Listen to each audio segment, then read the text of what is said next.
Welcome back to Bears News Fan Report, where we bring you the latest and most exciting sports news every single day. Today, we're unpacking one of the most fascinating storylines brewing in Halas Hall: the philosophical, and at times public, differences between GM Ryan Poles and head coach Ben Johnson. While they share a common goal of ending the franchise's playoff drought, their contrasting visions for personnel, scheme, and development have shaped every move the Bears made this spring, including their headline-grabbing selections in the 2025 NFL Draft. On the surface, Poles and Johnson seem like an odd couple. Poles rose through the front office ranks by valuing speed, versatility, and roster flexibility, telling offensive linemen as recently as 2022 to lean down and optimize athleticism. He built a free agency strategy around multi-year bargains and supplemental picks to plug holes cheaply.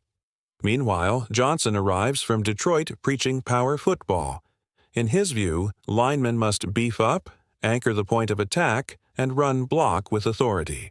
According to multiple sources, he even urged returning blockers to add weight this offseason, a direct 180 from Poles' earlier directive to shed pounds. Those trench-level debates, should the O-line be lighter and quicker or heavier and dominant, epitomize their larger tension. Poles wants a whippy, spread-oriented group. Johnson craves physicality to feed his smash-mouth identity. Yet, despite these clashing approaches, both men quietly agreed to set aside ego when it came time to draft. Per Chicago Tribune insider Sean Hammond, Poles admitted that he and Johnson see players differently, but they spent hours in the tape room aligning on the best way forward. Their willingness to compromise became evident during the 2025 NFL Draft.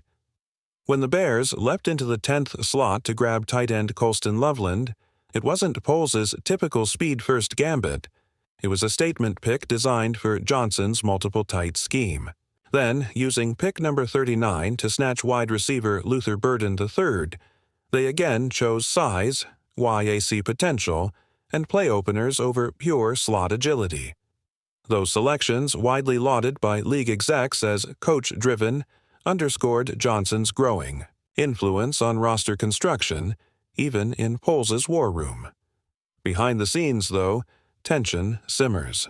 Poles' contract status remains one of the great off-season mysteries. Some believe he re-upped quietly before Johnson arrived, while others whisper that this draft, like Buffalo's 2017 shakeup, could be the final test of his tenure. If Johnson had insisted on bringing in his own GM, this board could have looked very different. But instead, the two men blended their philosophies. Poles' eye for value met Johnson's schematics, producing a class that promises both immediate impact and long-term upside. Players like Loveland and Burden are the tangible result of that uneasy alliance. As training camp approaches, keep your eyes on the O-line weight room and the tight end drills. Watch how many snaps Loveland and Kmet share, and where Burden lines up in the slot versus the boundary. Those will be the true barometers of who holds more sway in Halas Hall. Will Poles' lean, multi-role vision prevail when the pads go on? Or will Johnson's belief in power through the trenches dominate? One thing is certain. The 2025 draft told us that this partnership, fraught with disagreements but united by purpose, will be the defining dynamic of the Bears' bid to break their playoff drought. Chicago's carousel of head coaches has spun faster than a turnover chain in recent years, and each change has left its fingerprints on the roster and the draft approach.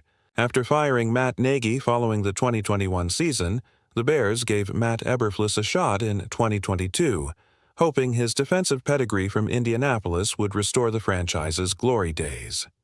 Instead, back-to-back 7-10 seasons and last-place finishes in total offense led to Eberflus's dismissal and the arrival of Ben Johnson this offseason. Each transition meant new schemes, new priorities, and inevitably, new draft boards. Players once prized by one regime suddenly found themselves off limits under the next. When Eberflus was hired, the Bears leaned heavily into defensive stalwarts.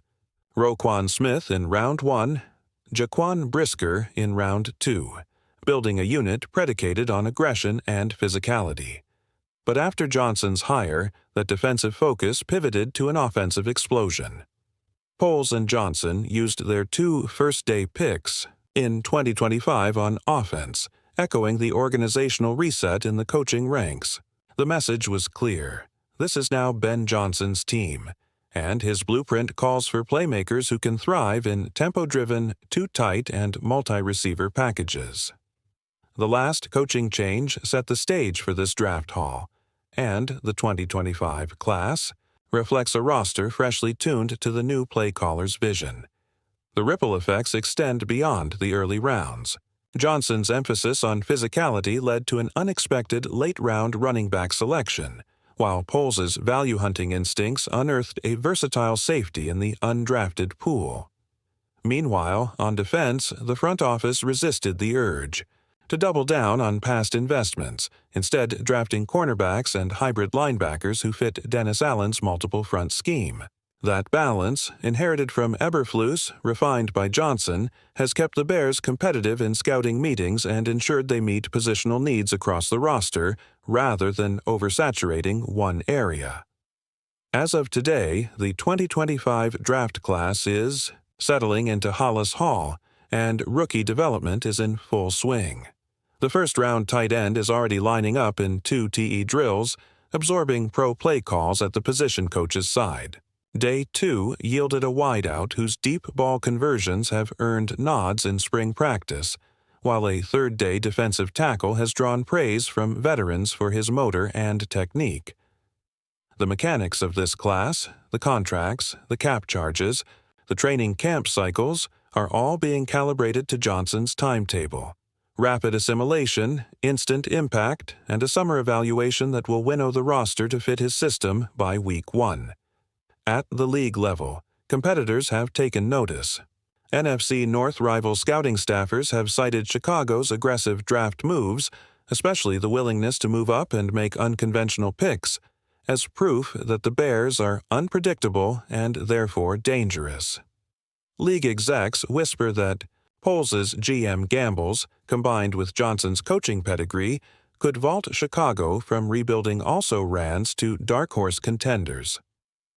As the coaching changes continue to echo through the roster, and as Johnson's inaugural draft class integrates into the locker room, one thing is certain: the Bears' transformation is well underway, and the roller coaster that began with coaching turnover shows no signs of slowing as 2025's rookies stake their claims under the Windy City lights. But what do you think about all of this? Whose philosophy will win out? Poles' roster crafting, pragmatism, or Johnson's run-first grit? Drop your thoughts in the comments below. I can't wait to read your takes.